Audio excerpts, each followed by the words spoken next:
জন্ম তো নিয়েছেন একটা মার্শাল লয়ের গর্ভ থেকে, এগুলো ভুলে গেলে তো কাজ হবে না। সংবিধানের যে দোহাই এখন দেখাচ্ছেন, আপনাদের জন্ম তো সাংবিধানিক ভাবে নয়। 30 May 1977 martial law order number 1 1977 জারি করে 31 মে গণভোটের ঘোষণা দেন।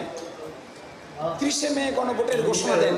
এই 30 মে 1977 সালের the first martial law order 1977 যদি কেউ পড়েন তাহলে দেখবেন এই মার্শাল ল অর্ডারের মাধ্যমে বাংলাদেশের সংবিধানের ভিতরে কাটা ছেঁড়া করে এইটাকে একেবারে ক্যান্সারের অপারেশন করেছেন।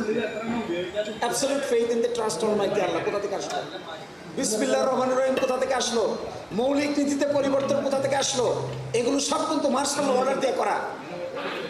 এরপরে দেখেন 1 সেপ্টেম্বর 78 জিয়া রহমান সাহেব বাংলাদেশ জাতীয়তাবাদী দল গঠন করেন।